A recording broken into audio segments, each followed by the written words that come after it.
Okay, the race for gold is going to be tight at Sunday's Academy Awards. Some of the biggest categories seem to kind of be all locked up at this point, but the categories of Best Actress and Best Supporting Actress have turned into two of the most difficult to pin down. So before you cast your ballot, we're going to take another look at the front runners. Andrea Mays is a doctoral candidate and instructor at the University of New Mexico's Department of American Studies. Good morning. Hi, Good morning. Andrea. It's good to have you with us. Thanks for having me. Well, we've been talking Oscars all week, but we've been focused a little more on the look for the Oscars. Now let's focus a little more on the whole point of the Oscars in the first place, which are the actors, actresses, and all the filmmakers and the films themselves. So there are so many strong actresses that are nominated right now for the Oscar. Let's remind our viewers first of the nominees for actress in a leading role. Okay, let's take a look. Glenn Close is nominated first for Albert Nobbs. Let's take a look at that. Glenn Close is amazing. I mean, when you think about her back in the Fatal Attraction days, unbelievable. And you know, she really transformed in this film. Looks nothing like the Glenn Close we all know and love. She was unbelievable, unbelievable. Also, let's take a look at Viola Davis, nominated for The Help. I know she's a front runner right now. She is unbelievable as well. Right, and Rooney Mara too. I haven't seen The Help yet, but I did catch this one. Yes. Rooney Mara nominated for The Girl with the Dragon Tattoo. Phenomenal acting in that. And then Meryl Streep nominated for The Iron Lady, and I was able to catch that one too. And she really just transformed in that movie. So. Yeah, you can't go wrong with Meryl Streep. And Michelle Williams nominated for My Week with Marilyn. I had to say it with a little drama. I mean, she really wowed a lot of people. I don't think people expected this from her.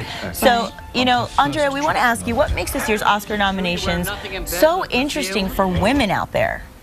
Well, this year's Oscars are interesting for women for a number of reasons. Okay.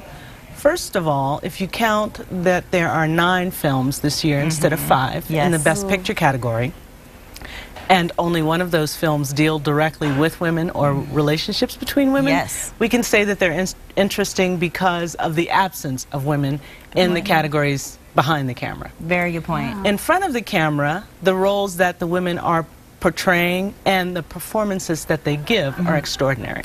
So in the categories designated for women, Best Supporting Actress, as you've said, Best Actress, the women are amazing. It's true. Yeah, it's going to be a tight race. We'll have to see. Now, we often hear mature actresses, which in Hollywood is anyone over 30, really, say strong, compelling roles are very rare. What do you think of that? Well, I think, again, the Best Actress category is really, really fantastic this year for women over 30. There are 4 actresses who are 30 or above. 2 of them are 60, in their 60s. Glenn Close is 64. Meryl Streep is 62. So that is a promising, promising selection that we have to choose from. And there's age variety. Mara Rooney's 26. And Michelle Williams, who is fantastic portraying Marilyn Monroe, is 30. So I think it's... I love seeing the diversity. While I don't think that we can say we have no more problem with women finding compelling roles, I definitely think that this is a positive year. It's a good start. It's good because you see it so often in TV, not just in acting, that when you become older, it seems like there's fewer and fewer women. It's like they always want the younger girl. It's just, you know, so it's really nice to see that. And our, you know, obviously some of our best actresses out there are the ones with the experience and who've been doing it for years and years. In fact, we've also got some amazing actresses nominated this year for actress in a supporting role. So let's take a look first. Now, this is one that's on my top of the list to see because it looks fantastic. Bernice Bejo nominated for The Artist, and she is, first of all, she's breathtaking to look at, and you have to really be focused a lot on the appearance in this movie because you're not going to hear a lot of talking. And of course, who could forget Jessica Chastain and Octavia Spencer. Octavia is just having quite a year during award season. Both nominated for the much acclaimed Help. So good for them. Right, and then you have Melissa McCarthy nominated for Bridesmaids. So funny. Totally different spectrum, part of the spectrum, right? She was great in that movie. And Janet McTeer nominated for Albert Hobbs. Yeah, so I mean, it's again a really wide variety of actresses. So Andrea, what were the strongest performances for you when you look at leading actresses and supporting actresses? I think all of the performances were strong. All of the women were compelling. all of the actresses really did a fantastic job of giving us something beautiful as well as transformative. And that, to me, is what determines an Academy Award worthy performance, something transformative.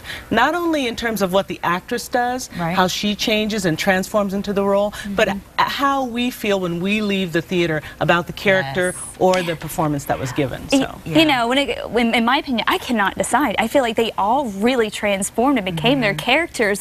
What about you? Who do you consider to be the favorites? The favorites this year, I believe, are Viola Davis for The Help and Michelle Williams for My Week with Marilyn. Really? However, I believe there will be an upset. I think Mara Rooney, it's her first time out. She gives a compelling performance that is a different idea of what it is to be transformed as an individual by a victimization experience in life. And to not be the victim in that experience. Exactly. And that takes a good actress to be able to do that. Strong place in terms of making an upset happen. Do you ever think it's less likely for somebody who's nominated for a comedy to win over somebody who's nominated for a drama? Because you look at Melissa McCarthy, I mean, she was the talk of the town for the year, but yet she's probably not as likely to win the Oscar. Yes, I think that there is a perception of a bit of discrimination for comedic roles. I think it's great that she got an Oscar nod. Yes. And she has her talent and her contribution has been recognized. Yes. But I really don't think in the Best Supporting Actress that's going to be enough to take it. This year, it's a tough I have to agree field. with you. So what are the considerations that the Academy takes in when they're casting their votes? Well, you know, they don't often call me and ask me to participate in the voting process, but there are several that I think that the Academy considers. The overall body of work is one. The stature of the performance and the role, the stature of the role that is given. So I think those are really important. For me, again, it's the transformative nature of the character and the transformation that happens for the actress portraying the character. Yeah, and as you said, this year, some really strong roles. So what social and political statements, if any, are being made with some of these nominees this year? I think that there are a lot of statements being made, and I'm only going to narrow it to two.